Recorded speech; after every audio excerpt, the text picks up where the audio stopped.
Well, good morning, everybody. Thank you so much, Peter, for that great introduction. It is a total pleasure and a privilege for me to be sitting on this stage with these incredible women. And as Peter's already said, we've got a really exciting lineup today, but I think we're starting on a pretty strong footing, to be frank. So, to get started, and thank you for your patience, we just had a little bit of logistics there to sort out. I'm delighted to welcome our esteemed panel for the conference's first discussion of the day on the role of the community and voluntary sector and women's organisations in the run-up to the Good Friday Agreement, and indeed since then, and what their role will be into the future, so very much around the theme of the conference. I'd also just like to acknowledge the fact that this panel has been generously supported by NICFA and the Wheel. So, I know you'll all be in possession of a conference programme and can read the extensive and massively impressive biogs of our panellists. But in brief, it's my pleasure to introduce Bronagh Hinds, Senior Associate of DemocracyShe, and as you will see, that is one tiny, tiny element of a fairly extraordinary CV. Also, colleague from Dublin, Ailbhe Smyth, who is activist, campaigner and strategy specialist, and I'm honoured to serve on the board of Women's Aid with Ailbhe too. And last but by no means least, Eileen Weir, Greater North Belfast Women's Network Coordinator of the Shankill Women's Centre, and also a colleague on the board of the Centre for Cross-Border Studies. Okay, so folks, we'll have time for questions in a little while, but I'm going to kick off this panel with a question, first of all, for Bronagh. So, Bronagh, we spoke earlier in the week about the pivotal role that the community and voluntary sector played in the run-up to the agreement, a fact that is seldom acknowledged. Given the breadth of your experience within the sector, could you speak to the crucial role it played behind the scenes? Yes, I'm delighted to do this, and I was very sad that the role of the community and voluntary sector was not really recognised in the major marking of the 25th anniversary as it was in the 20th anniversary, because I don't think we would have had a peace process, peace negotiations without the role of the sector. I'm thinking back to people who self-organised themselves for campaigning for civil rights, human rights, but also self-organised in terms of providing for themselves and their communities when they felt excluded from the state. I'm thinking of people who developed the work around community development, and then particularly looked and saw that this was developing on the Catholic or nationalist side of the community and wasn't on the Protestant Unionist side of the community, and went out to ensure that that was equally developed on both sides of the community in terms of sharing common interests, particularly in disadvantaged and marginalised communities, and the struggles that people were facing in working class and in rural areas. And we can think back to the kind of work that we did in those communities in single identity work and in cross-community work. And in those days, the single identity work was done not actually to reinforce just single identities, but in terms of creating understanding, exploring ourselves, and reaching a cause and building common ground. I'm thinking of work that organisations did on the peace line, like Interaction Belfast, and organisations like that, reducing conflict on either side of peace lines, negotiating across the fabulous mobile phone network that kept people in touch with each other in order to reduce the tensions. I'm thinking of little spoken about groups like Community Dialogue, who took aspects that were being discussed in the talks and discussed them in either side of the community, asking questions, exploring, finding out what the issue is about, and asking people, what do you want? What do you need? What can you live with, given that other people have to have something? I'm thinking also of the trade union movement and people who marched for peace, who actually tried to stand up against egregious violence that was going on. And the wider community and voluntary sector. And I'd like to actually play tribute. I know Quentin Oliver was to be on this platform, and unfortunately Quentin's not well at the moment. And I just wanted to pay tribute because I was chair of NICFA for a period, and Quentin came in as chief executive, and we didn't actually see eye to eye at the beginning. I think we knocked a few spots off one another before we got into an easy relationship.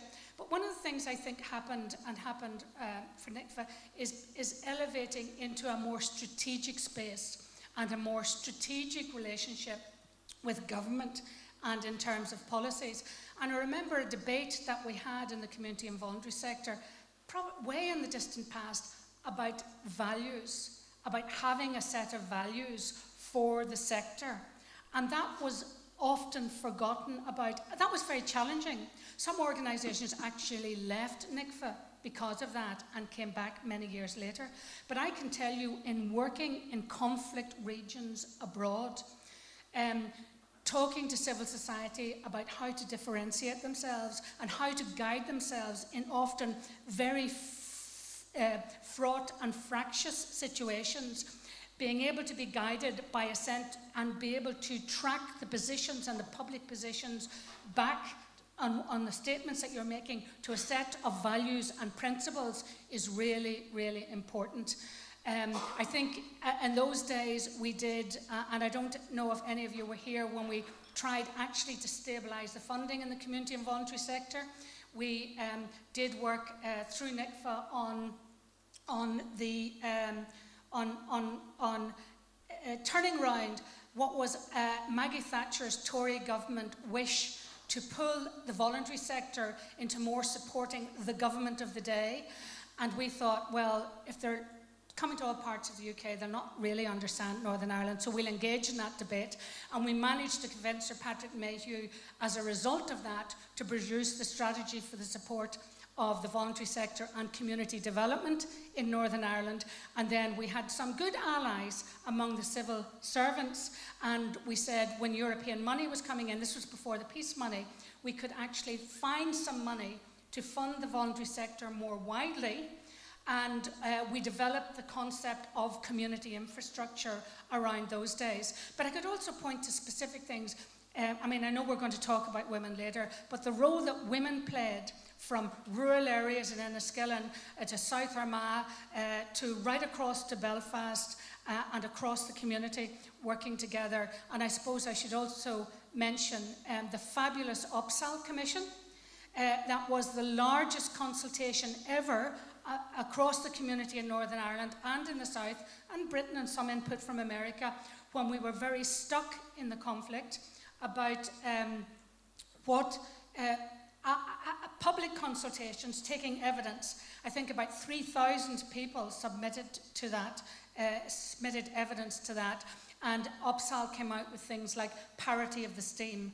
And I know that certainly when we established the Northern Ireland Women's European Platform and we were establishing the European Women's Lobby, and let's remember that the voluntary sector in Northern Ireland were highly instrumental in establishing European networks. We were in the leadership of establishing the European Anti-Poverty Network, the European Women's Lobby, and many others. And I remember organising a session with our sister organisation, the National Women's Council of Ireland, with women coming, first ever North-South Conference, and women coming who were involved in giving evidence to the OPSAL Commission, sharing that with women in the South, giving evidence to the Forum for Peace and Reconciliation in Dublin, issuing press statements about women's role in the peace process when everybody was only focusing on the guys. So lots of work was done over that period. Yeah, I think that's a fairly extraordinary overview right there. Thank you so much, Bronagh. Eileen, I'm going to nicely hand to you now at this point. Just having been, I suppose, centrally involved in community development, as I know your biog says, for most of your working life, and particularly with women's organisations and women's groups, much like the community and voluntary sector, the role of women in the Good Friday Agreement and peace building more generally isn't widely known or visible, and I think we've touched on that a bit already. But if you were to talk about your own experience, in the run up to the Good Friday Agreement, and I suppose probably picking up on some of the points Bronagh's already made, we'd love to hear that. I don't often agree with Bronagh, but there's a few points there, Bronagh, that you got. I started working probably in community, but prior to that I was trade union, so I was doing both ends of it at the time. But I can remember 95, really, and the peace negotiations was going on and everything was going on. But it was very, very hard because there was a lot of education people, or educated people doing that. And the Good Friday Agreement was a document that, you know, a lot of people within the women's sector, grassroots level, it wasn't in a language that they could understand, to be honest. And I have to say, Brian Lanigan from Community Dialogue done an easy version of understanding the Good Friday Agreement, and he broke it down into a small pamphlet of the 3 strands and what the 3 strands meant, which that gave us a tool in community to take that out to grassroots women, to get them to understand what the Good Friday Agreement was about, and rally the support then. Now, the women's movement, then it was the women's centres. There was 14 of them established across the province, and we were already working together anyway from the early 80s, mid-80s, into the 90s. So we had, when everybody else was sort of talking about the conflict and what was happening in our streets, women's issues were at the back burner. Still are at the back burner, I have to say, in a lot of the cases. But the women's issues were at the back burner. Domestic violence being one of them. And a lot of the propaganda that was going about in your communities, because women weren't able to move across the divide easily. But the women's centres, you know, I can remember doing protests with Falls Women's Centre prior and just after Good Friday Agreement in the maternity hospital over in the Royal, and we all came together and campaigned and protested outside the maternity hospital. So when the Good Friday Agreement happened, we actually didn't have to start making friends. We were already friends. We had been working together for 10 plus years, you know, prior to the Good Friday Agreement. And really, we didn't get any recognition for that. And when the Good Friday Agreement came, you know, everybody thought we had peace, but we seen that just wasn't going to be the case, because out of peace came a whole lot of other things. And when the men got out of prison, domestic violence went through the roof, and, you know, the children, the education of children sort of fell away too.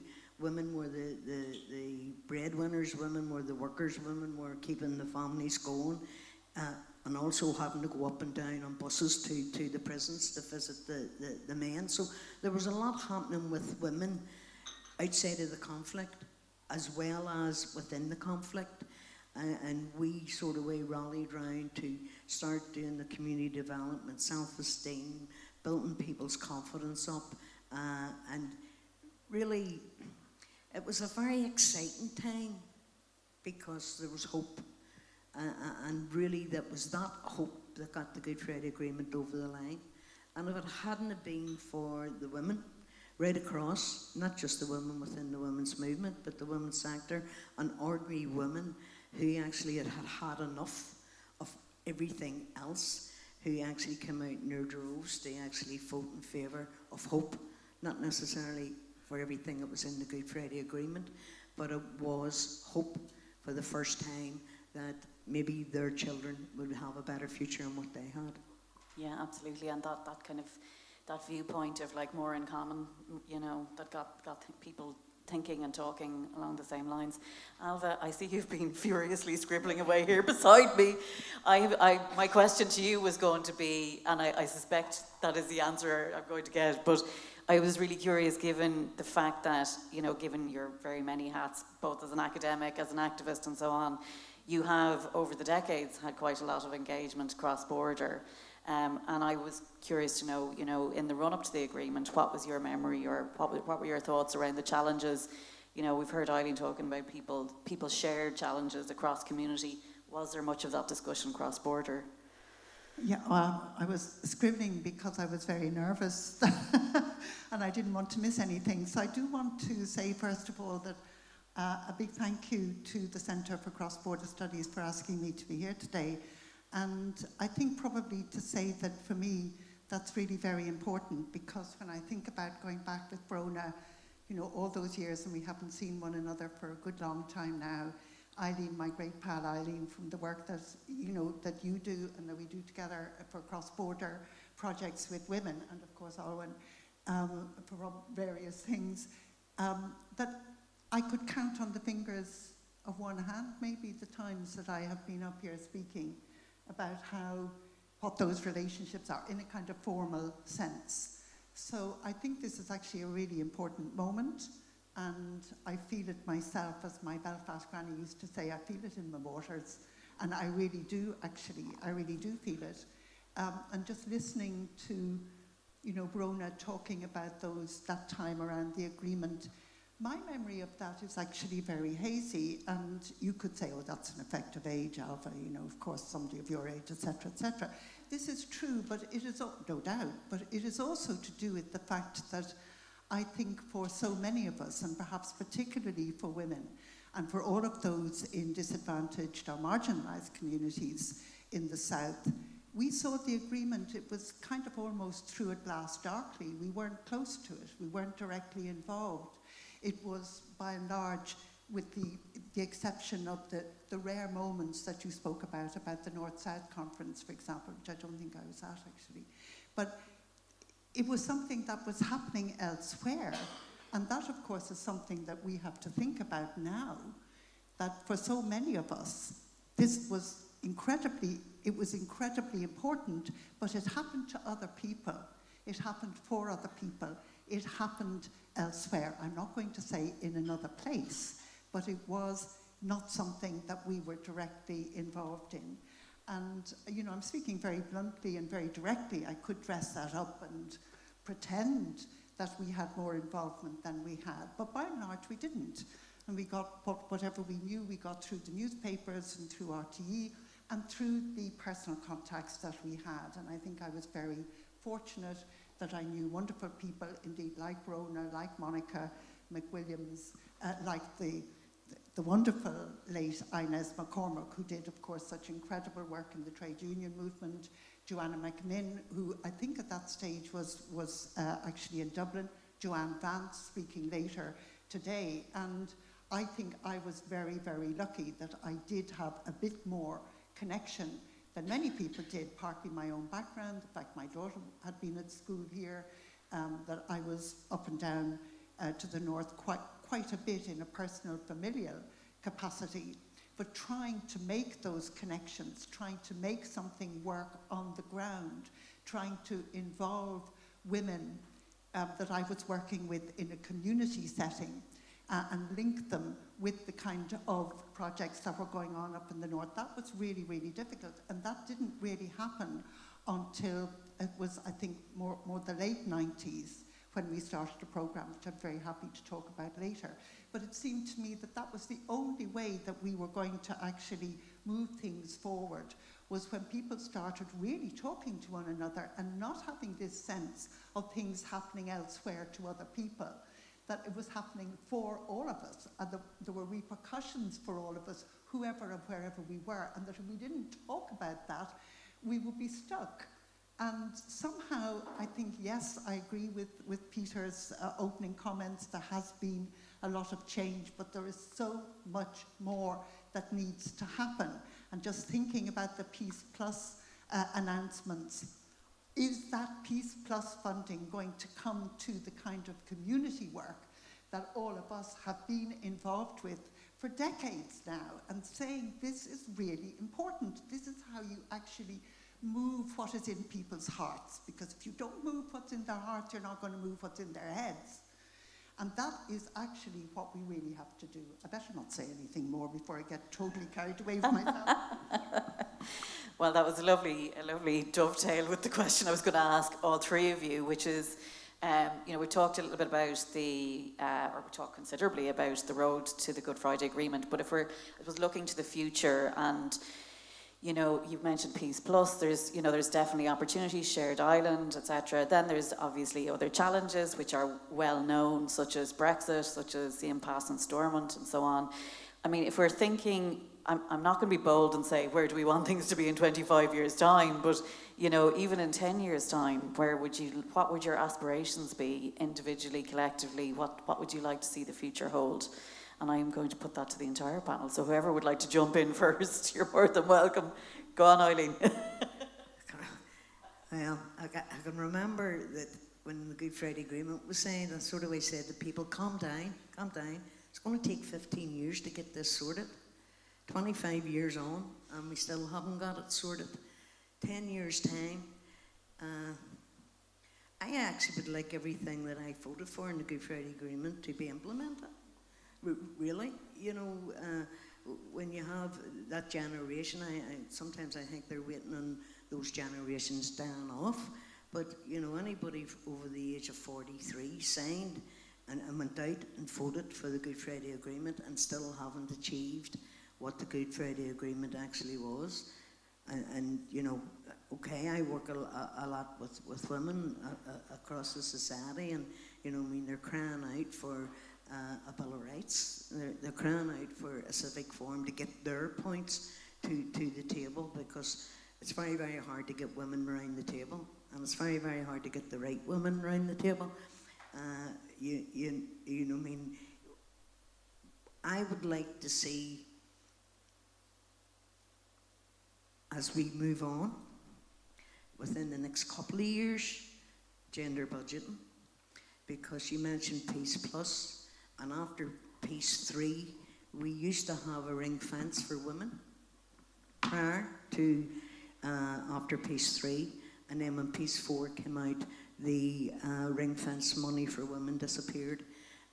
For some reason, I do not know. I had been told, because I had the pleasure of going to Brussels with 6 other women from the province, that the Europe was told that women didn't need it anymore. We were all right, we were doing okay, we were doing fine. That's because we were moving mountains and people didn't like the mountains that we were moving. So I would like to see ring fence money for women's organisations who actually have done the work for the last 25 years, not what was done 25 years ago. We have established a peaceful society in the whole. We still have issues, we still have problems. We need to get them resolved. But within the next 10 years, I'd like to see the implementation of the Good Friday Agreement, and I would also like to see more of civic society being involved in the running of this country. Brilliant, yes. I think there's be quite a bit of agreement in the room around that. You could just hear it. Bronagh, would you like to add to that? Yeah. Let me put it in the context of the agreement. We talk about strand 1, strand 2, strand 3, which is right, but I actually see it in 3 different groups now. The first issue are the constitutional and political issues, extremely important, but not the stuff that touches everybody every day.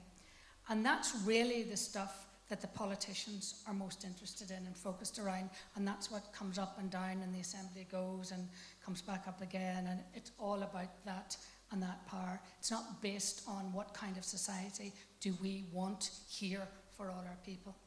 Second issue, which is more linked to people, are the security issues, because people want to feel safe. And that made difficult decisions around people who've been involved in paramilitary organisations, reform of policing, release of prisoners, all of those issues. And I was of the opinion that we needed to involve all of those people in the discussions. In fact, the Ulster People's College, we were doing that for years before that, doing behind the scenes discussions and negotiations and involving so-called enemies together in programmes around community development, new leadership. But 25 years has gone. I expect those people to have transitioned. If they haven't transitioned now, we need something else. So in the future, paramilitaries need to be off our backs. They need to be off the backs of people like in Eileen's community and every other marginalised and disadvantaged community. And I mean, police can do it, Criminal Assets Bureau can do it, but communities, we need to work out a way of doing this because they're living among us, and I mean ridding of the dissidents in our communities that we saw on the streets the other day up in Derry, and particularly loyalist paramilitaries in working class, unionist and loyalist areas who are the scourge of people in those areas. Money laundering, loan sharping, drug dealing, grooming young women, sexploiting young women, grooming young men to join them, absolutely at an end. No more money. Speak to them all we like, but we need to have it stop, and we need to start rejecting that sort of issue. The third set of issues I'm talking about are the issues that haven't had the airing in the agreement. Surprise, surprise, primarily the ones that women put on the table. And all the time, everybody was saying, oh, the difficult issues are the political and constitutional issues. The difficult issues are the security and military. And yes, they are hard. But we knew that the difficult issues are the long-term ones that we have to change and don't change in 25 years. Integrated schooling, I would like to see more integrated schooling, put that on the agenda. Mixed housing, we can't have mixed housing unless we deal, and desegregation of communities, unless we deal with paramilitarism. We need to mixed housing, Bill of Rights, Civic Forum, which the Women's Coalition put in there, which was supposed to be an assistance to helping our politicians think economically and socially and culturally, strategically ahead. So I think there's a lot of movement about having citizens' assemblies, which I think is useful, but I think we need a strategic economic and social partnership working on strategic issues with government, and that's a way what the Women's Coalition envisaged the Civic Forum to be. Obviously the issues like advancement of women, more women involved, and more diversity, because we're not including our very diverse communities.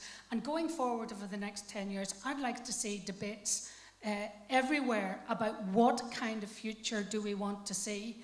I want, like everybody, to be confident in being able to challenge the very, very few voices that are getting a lot of platforming to try and pull down the agreement and undermine policing in Northern Ireland. I know there are problems in the police at the moment, but we lose the PSNI at our peril. It was one of the good reforms in the police service. We need to sort out the problems there, but there's no need to kind of undermine the whole infrastructure. So everybody should be debating. The Northern Ireland's constitutional status is very clear. It did change with the agreement. It changed more with the agreement than it changed with the protocol. The decision on the constitutional position of Northern Ireland is in our hands and nobody else's hands. We decide, and currently we believe it ought to be part of the UK, and if we continue to believe that, that's fine, and if we continue to think we need to have a new configuration on this island, that's fine. But what we should be doing is having discussions with ourselves, with the South, with our sisters in Scotland, England, Wales, everywhere else, and our friends everywhere, about the kind of future that we want. And more than anything else, and I absolutely agree with Ailbhe about the issue about these are the marginal areas that these dialogues are the things that we have. We don't have the Ulster People's College, the Workers' Educational Association, community dialogue isn't well funded. And I've been at so many discussions where people are saying, yes, certain discussions are happening, but nothing is bridging and bringing that together, making it more public, mobilising that. And that's what the Ulster People's College, the Workers' Education Association, a few other organisations did. We don't have those, we need them. But what there is, and so the Peace Plus Shared Island need to think about that kind of dialogue as well as economic investment. But what I'm glad to see in the programme is the empowerment and the involvement, a specific programme on young people, because young people want something different. And the more youth panels we have, the more investment in young people, the more investment we have in young people's dialogue and dialoguing intergenerationally, instead of being set up as a kind of an opposition that sometimes the government want to do about pensions versus other kinds of benefits. You know, if we have that kind of dialogue, I have every confidence we can work our way out of this. And again, we will have to show the politicians the pathway that they need to take. Ailbhe, follow that. Well, first of all, let me say that, I completely agree with what both Eileen and Bronagh have been saying. I mean, obviously, I'm coming at it from, a different context and a different space. But, I mean, what seems to me to be incredibly important at the present time is that we not allow that fracture, in effect, between the constitutional issues and what we might think of as the everyday.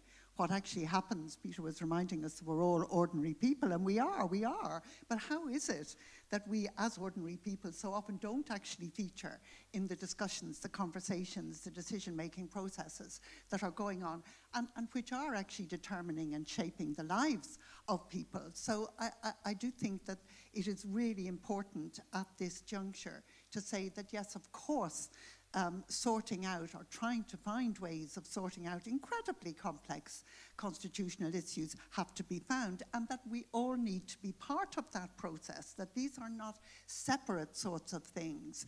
I really, I get very, very annoyed when I think of something like Peace Plus, which does not have specific funding mechanisms, and Eileen and others have confirmed that with me today and yesterday, which can go straight into communities to give people the kinds of, to equip them to be part of important decision-making processes.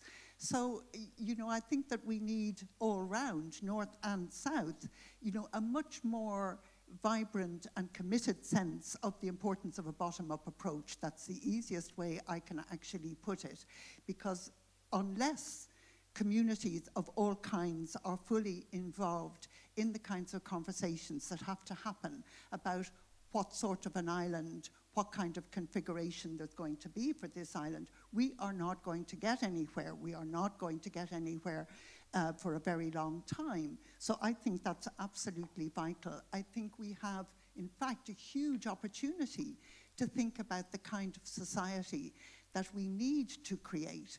And we do, as Bronagh reminds us, have younger generations now, certainly many younger generations, 2, 3, 4 even younger than me, who have very different experiences, very different needs, very different ideas, for whom issues of the environment and climate are absolutely crucial, who are thinking, this is not just about this island, this is actually about what's happening globally, who have bigger kinds of visions than we were able to have. And I think that is something which is both maybe difficult, but also incredibly empowering and powerful, that we can and will and must think about this island in terms of what is happening globally. In one sense, that's not a solution, but it is a very different way of thinking about the world. It gives us that opportunity to really fundamentally rethink from the bottom up the kinds of values and principles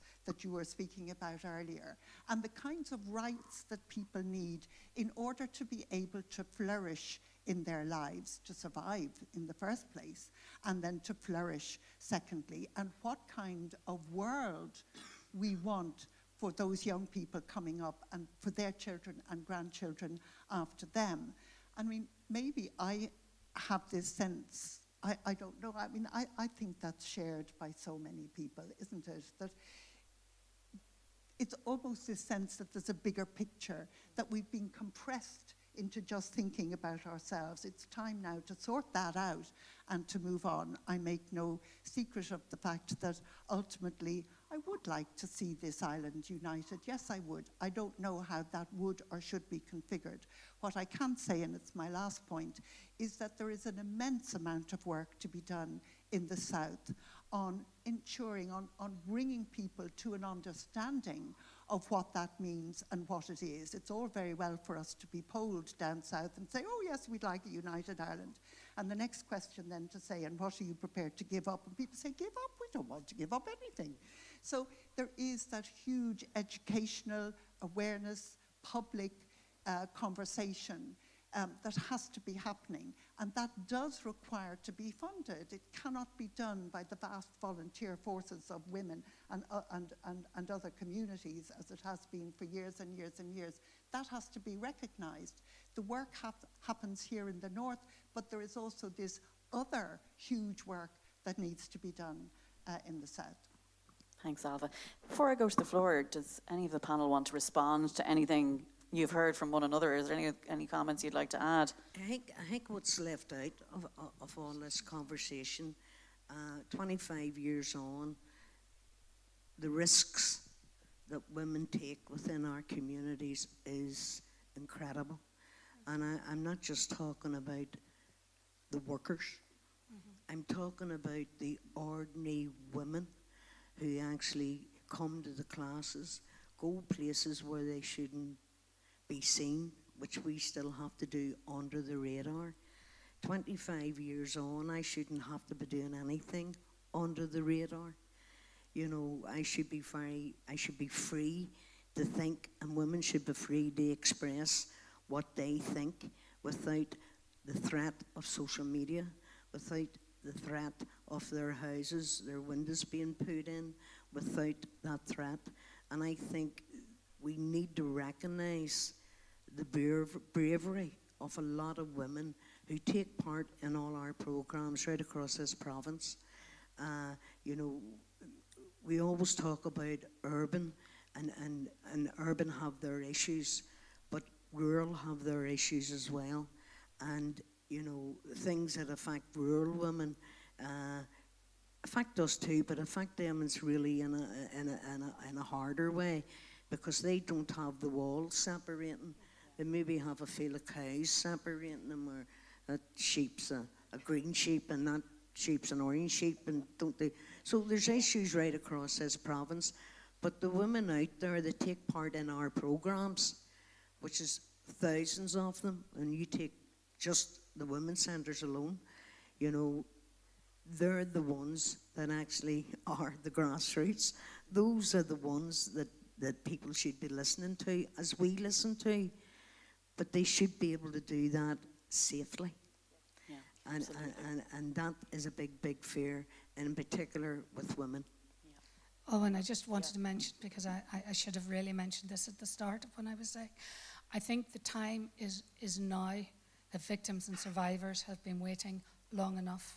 And I think that's what makes me so angry, because our minds are still on mainly the guys, the politicians, and the paramilitaries that haven't moved.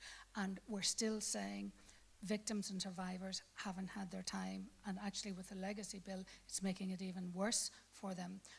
And it's about time that they had maximum attention, but listening to what they want, because any society that we have needs to be based on the fundamental, and I think civil society has led on this, needs to be founded on basic values and principles of human rights, equality, respect, tolerance, social justice, all of those issues that we are champions for, that should not be used as a weapon by one side or another here. They are universal principles.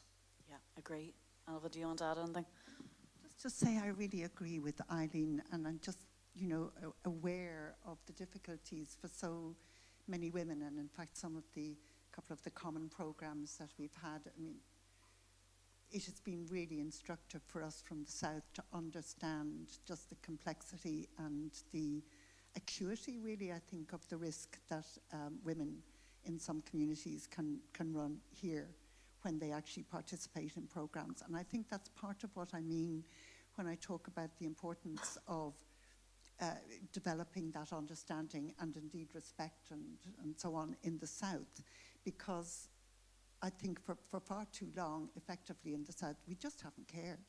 You know, we just didn't care, really. And that's a very sad thing to say, but I think it's also quite true. What was happening wasn't happening to us or for us. It was very different. And I think that really has to change. And there is a sense of guilt, and I think there may be a sense of shame.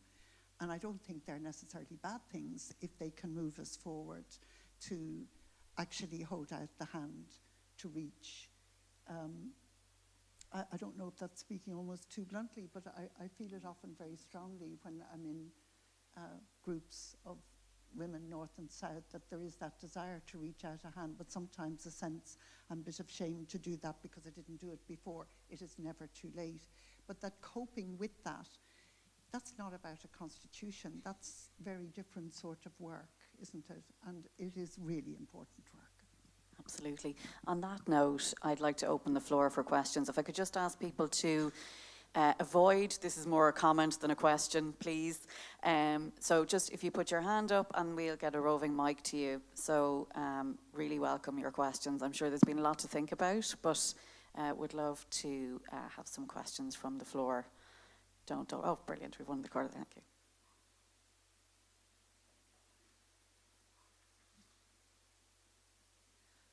Hi, it's Helen Johnston from the National Economic and Social Council. It's more a comment rather than a question. So first of all, thanks very much to all the speakers. I agree with most of what has been said, particularly in relation to the importance of community development, community and voluntary sector activism, and gender initiatives, particularly for women. But I want to talk a little bit just about the youth piece that was mentioned as well. And just to say, I've been involved a bit in the Shared Island Initiative, which is trying to develop and highlight cooperation between North and South. And just to say that a youth forum, a Shared Island Youth Forum, has recently been established. It met for the first time last Friday. 80 young people from right across the island will be meeting on a regular basis to discuss various issues which young people are interested in, like sustainability and equality and so on. So I just want to put that out there, and thank you very much. Thanks a million. Anybody on the panel like to respond to that? It's more a comment than a question. Yeah, and you know, I think youth is very, very important. The thing that I don't like is that you have the National Women's Forum Committee, which is 100 women from across the province. We have the Youth Forum, we have the Elderly Forum. I think we need a certain amount of each of those forums to be together and listen to each other rather than being separate and divided. We need to bring everybody into the room, that nobody's left behind. And that's youth, elderly, and not so old, and not so young, into the same room. So if each of those forums from across the island had 10 people set aside from each of those forums to feed into each other, then we'll be better informed of what the youth wants, what our elderly want, and what ordinary people want in our communities. I think that's actually a very good point. But, you know, Helen, I'm just thinking the Shared Island did actually set up a women's forum, which you're on, which I think I'm on as well, and so on and so forth. But it only did that when we pushed and said, why are you not speaking with women, or why are women not speaking? And my own experience of it is that that's useful, but it is only really, you only begin to see the usefulness of that when there is a follow-up, which is much more a kind of one-on-one, a much more person-to-person kind of follow-up through small group work. For example, organisation to organisation, group to group, and you can't just leave it at a forum which meets every month or every 2 months or something of that kind. That stays on some kind of top level. You have to think about how that gets activated, and I think that's a piece that has been to some extent missing, which we've been trying to invent, and that's where that work of understanding begins to bear fruit, I suppose. Yeah, and I suppose the other thing is, what else can that spark? I was in Cushendun at the weekend. We were doing a panel.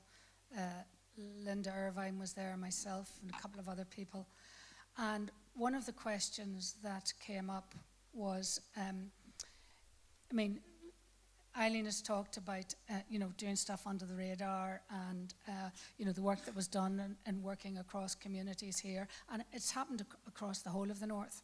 But the question was raised about it being much more difficult in rural areas. So if you take an area like down the Glens, it's all mainly nationalist, and then you move to another area and it's mainly unionist. So that's where you're meeting all the time.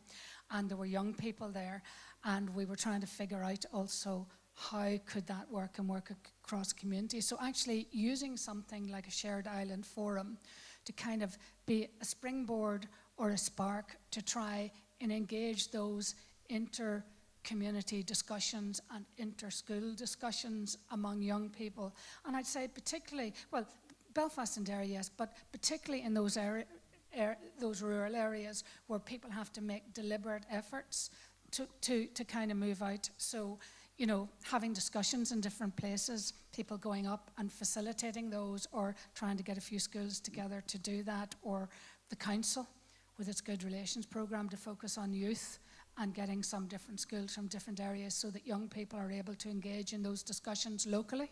Because I think we need to do it on a strategic basis, and we also need to do it on a local basis as well.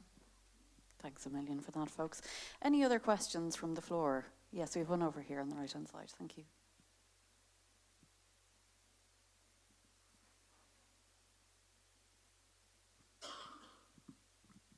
Thanks, Nick, and thank you, everyone. I wanted to ask, just struck by something Bronagh said, I worked in the tech and paramilitarism programme, and as an economist, I love my stats, and one of the stats was a metric of measuring paramilitarism was paramilitary style attacks. And there were a couple of ladies from NISRA who, for lots of years, put those statistics together.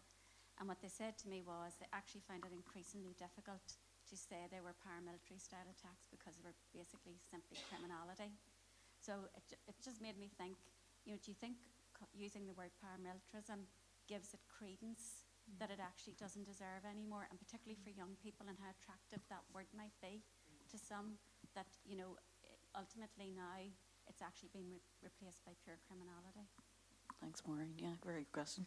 Yeah, I agree with you. It is pure criminality, but I think, and there's something that I actually think we need to think about that, and the question that you raise, because I think people are using that paramilitary attraction to kind of encourage young men, for example, in particular, into it. And we see it, I see it even in the area that I'm living in with inward communities, you know, refugees and asylum seekers who are here, who are not allowed to work, and yet some of them are working, and you wonder, people are seeing wads of money, they're seeing drug dealing going on, they're seeing these people being preyed on, okay? We don't know what sex trafficking is going on in that. It is utter criminality. And I suppose what I would say, because I've been challenged in this and saying, oh, do you not believe that paramilitaries and ex-prisoners and all should be involved? That's not my view at all. I think a lot of people have transitioned and have gone in and tried to make a difference. But I think those who haven't are not really going to at this stage. And I think I'm very happy for people to talk to them and get them to do it. I'm not happy for any more money to go into it. I think we still need to record the statistics, and we need to really start thinking about when people go into and work in communities, or go in to talk to the people who they think can give them the intelligence in communities, that they're going to some of these people who are the gatekeepers in communities, instead of actually going to where it really matters, where the good grassroots community work is going on. Because some have transformed to be real community activists, but many are masquerading as community activists and stealing the clothes of the community and voluntary sector, if I might say. Now, I'm being very blunt, because I've decided I am speaking out bluntly on this issue, because certain people in various areas can't do that. But I do think it's utter criminality, and I think it takes an awful lot of us to say no. But when you still have spokespeople for that going on the radio who were former aides to political parties, I find that unacceptable. Unacceptable. And I think we need to have a big think about that. Thanks, Bronagh. Ailbhe, did you want to come in on that point? Let's see you. Did you want to come in on that point? No. Eileen? We don't have enough time to really even start to hit it. You know, I mean, I have to agree with everything that Bronagh's saying. And when you work in the community sector, and when you work with women in particular, and you see the damage that's being done to their grandchildren, to their sons, to their daughters, it's very, very hard, you know, when you see these gatekeepers actually being community workers during the day and paramilitaries during the night, or criminality during the night, and there's a lot, and there is some fantastic ex-combatants who are doing fantastic work you know, I mean, David Irvine, Plum Smyth, you know, Noel Large. You know, I mean, I could name the guys that I know who actually have turned their lives around and turned part of the communities around. The thing that I don't understand, the people who have transitioned, who were UVF, UDA, IRA, whatever, they should be coming out with a statement and saying they don't belong to us. They're not part of our organisation. Our organisation has disbanded. The Good Friday Agreement, we got our prisoners out on release in the promise of peace. So they have already been paid tenfold. That was the part of the agreement I didn't agree with, which was the part of the agreement that we got and didn't get the rest of it. So I would like to see these organisations who has transitioned and have done say they do not belong to us and we do not support them. When you see what has been happening in Newton Ards, I could tell you everybody that's involved in that because my taxi driver told me. You know, and I'm going, yeah, and every name he mentioned, I went, yeah, and told me who was backing it and who was supporting it. You know, and that's a taxi driver telling me that. So, you know, people know who these people are. The police know who these people are. But there just seems to be a reluctance to go in there with the criminal justice system, because that's what it is. They're criminals. And unfortunately, our youth is the ones that's going to be the fall guys for all of this, because it's our youth that we can't get drug rehab or alcohol rehab. We can't get, they're actually going now in nightclubs and injecting people. You know, the things that's happening within our communities that's being done by gangsters, gangs, and our genuine transition organisations are not disowning them and saying, do not call them paramilitaries because they do not belong to us. And there should be no money go into any organisation to transition those people, because we have transitioned, women have transitioned, our youth is a transition, so they should be transitioned too. We can do it without money, because we don't get very much money to do what we're doing, because the last round of funding was cut by another 10%, but we still have to work the hours that we work with 10% less going in, because nobody has the money to actually give you full wages to do the job that you're supposed to be doing. So when I hear of money going into organised crime and into paramilitary organisations and everything else, and I look at the women that I'm working with who are suffering severe mental health problems and can't do nothing about it because they're so worried about their own kids, that's a disgrace for any society to put money into the turns who are actually committing all those crimes on our people in our society. Thanks, Eileen. Yeah, Ailbhe, do you wanted to add something there, I think? Well, just listening to Eileen there, I was thinking that one of the things that we weren't talking about on the panel, because we were talking about other things, is that, you know, part of the change, which I feel coming, certainly in the north, is coming out through, and I know that the first keynote speaker is an artist, but I've been really aware of the cultural change. I've just finished reading a magnificent novel by Michael McGee, Close to Home, which really does actually take up that whole issue of paramilitarism and criminality in a very individualized kind of way, which is really interesting. And thinking back then to Anna Burns and Milkman, and also looking at Lucy Caldwell writing about more the unionist side and so on, and thinking, you know, all of this is happening, this is all coming out, this is a very different kind of society, it's a very different way of coming at things, of thinking. It's younger generations sifting through and seeing what is still there and pushing it out in a way, and how important it is for us to be encouraged by that and to feel the hope that's coming from there. Yeah, absolutely. I just give a nod to the fact that I have a lovely tote bag with me, which has a big statement from Brian Friel on the side, which you probably saw that on your way in. We had another question, I think, here. If we just get the mic to the table, thank you. So firstly, thanks for a brilliant discussion. I've really enjoyed the panel, and I think there's been a lot of wisdom shared. So my name's Magella McCluskey, and I'm both Vice Chair of NIACRO, which is a criminal justice organisation, and I'm the Director at the Centre for Effective Services. We've been doing some work on youth justice issues in conjunction with Queen's and the University of Limerick. And I think what I would categorise what the last questioner described as child criminal exploitation. And I think the legacy of our conflict, the trauma in our communities, is making our communities, and particularly our young people, open to this type of exploitation. And I wonder, Bronagh, the perspective that you gave on where the voluntary and community sector was 25, 30 years ago. You and I worked together at that point. I was a newbie, just fresh out of university.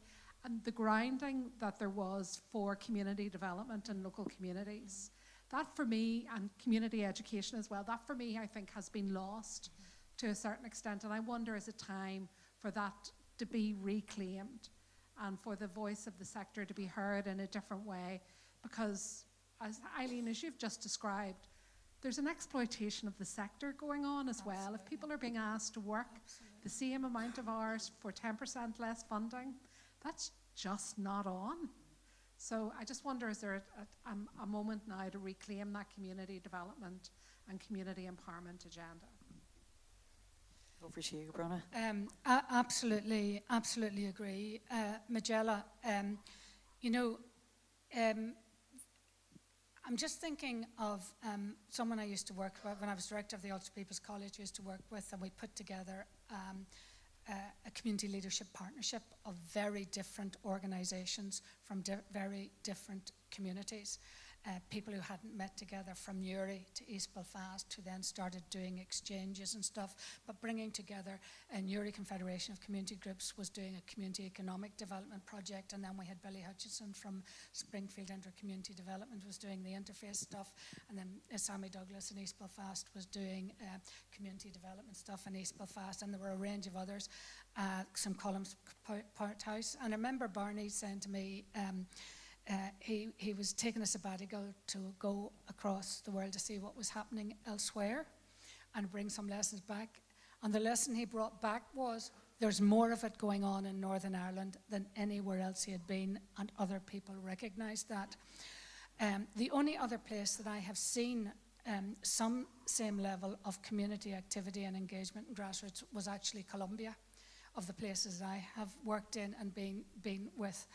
And if I compare that to working in the Syrian negotiations for a couple of years, in enabling women to get in, supporting women in those negotiations, and having to enable them to build that from scratch, where civil society is not indigenous, but obviously wanted it, wasn't an imposition, people wanted that. So we lose that at our peril, and it was that self-organising in Northern Ireland of men and women in local communities, not just women. Women's groups were a particular phenomenon from early on, and seeing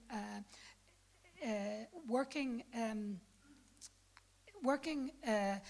within communities, but also across communities, and always saw those links because it was embedded in that community development. And the other person I'd like to give the shout out here to is Tom Lovett, who founded the Ulster People's College and the committee that funded that. And I have seen people come from as far afield as Japan, when the Ulster People's College was still working with ACE workers and no funding, and setting up accredited programs to develop leadership within communities on community development, community relations, and other areas, and started exploring all of that. This is, I do not think that the powers that be, civil, and I've worked with civil society, I keep saying to them, nobody recognises here the value of the work that is done on the ground here. And no matter how difficult, even in government with budget cuts and everything else, the money still keeps flowing. if you're in the community and voluntary sector, you are running stuff on very little money, and as cuts come and cuts come and cuts come, you're having to survive and survive and survive and still do the work. I think when I think about how that work was funded, so how was it funded in the past? Most of us used, even before the peace monies, we did this major piece of work, Quentin, Oliver, myself and Liz Law, across Northern Ireland, involving groups across Northern Ireland in trying to put into the forerunner of the peace programme, Building Sustainable Prosperity. And what we were trying to do was create a funding avenue down to organisations. I mentioned before, we created the concept of community infrastructure. But you remember there, we had to use social fund monies, which were for employment. So we set it up as kind of training for employment programmes, but we're actually using that kind of money and matching it to the community development work. You know, very innovative ways of using it to actually work in communities. But I think Majella's entirely right. The investment, that investment in that social and community infrastructure and community development is a thing in itself which helps regenerate communities. It became so successful that the universities started doing it and the further education colleges started doing it. And what happens next? Then when the funding came, the funders thought it would be better to fund them than some of the people who were doing it in the community and voluntary sector.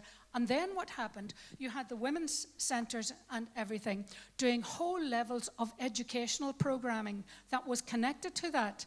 And I'm right, Eileen, when the edict came out, well, the further education colleges are doing that, and you need to stick at level 1 programmes, when they were doing a whole rake of programmes. The Ulster People's College wouldn't have survived that because it was doing accredited entry programmes into university.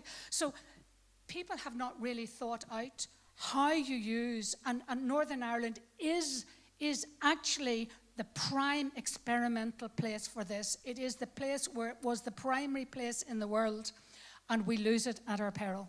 Thanks, Bronagh. I can't believe it, but we are literally almost on top of the time. So I'm going to say last word to these two women, amazing women on this amazing panel to close off. Not only do we have the barrier of not getting that funding, when you do get that funding and you're successful with that funding, the conditions of that funding can be devastating, because I'm good relations, peace building, information sharing. Now, my programmes are not to get people into employment. My programmes are to get people to listen to each other and understand each other and build relationships. So there's a certain amount that you can do. I know when it comes to education, you have to be looking for employment to actually sign up for a course in some of the organisations. Sometimes you need the soft stuff to actually engage people, to move in. Now, the soft stuff is the harder stuff, and it's about building that confidence, it's about building that self-esteem. And I'm not just talking about women here, I'm talking right across the board, but mainly women.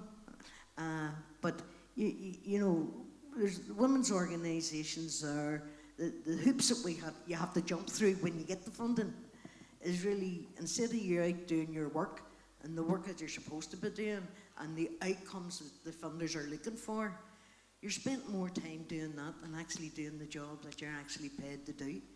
You know, and really, if government would work as smoothly and evaluating and accountability of the way community organisations have to do, I think we would have a far better and easier stream of society. But the money's not, it's when you put it down, when they took away the ESF, women's centres are only allowed to educate up to the level D. Now imagine bringing a woman in and saying, don't do well on that exam because we can only educate you to the level D, which doesn't even come into employability because you need a C to be employed. So there was money coming out into the sector. We were frustrated. Actually, we refused to take it because we would not tell women that you can only be educated to the level D. so you can go into a cleaning job, you know. So they need to be speaking to the stakeholders within community that's working within education, within our communities at grassroots level, before they actually put down what the funding is going to be about, what's required, what's the needs. And that's why women's organisations are successful, because we cater to the needs of the people coming through our door. You have approximately 1 minute. Well, just that word needs, it is about needs, but who decides who needs, what the needs are of who? And I'm just thinking, listening to both Bronagh and Eileen there, you know, there's such experience, there's such expertise, there's such wisdom, there's such an analysis. It's absolutely all there. And as Eileen says, the work that we do, I suppose, in community-based education and educationally generally is, or certainly always should be, about listening, about helping people to listen to one another, to express themselves, and then to listen. And if only that could be communicated upwards. I think, you know, these listening exercises and classes and programs for our decision makers and politicians, will they please listen? They need to listen. They need to listen to what people are actually saying about needs, about what they need to live our lives. And I think there's a lot more of that is going to have to be going on. And, you know, I just kind of hope. Well, I was going to say, I hope to the goddess that that's actually going to happen. And we are definitely not keeping quiet. I mean, I think that's very, very, very obvious. Well, but we keep going. On that note, I would ask you just to give a round of applause for our wonderful speakers. Thank you so much.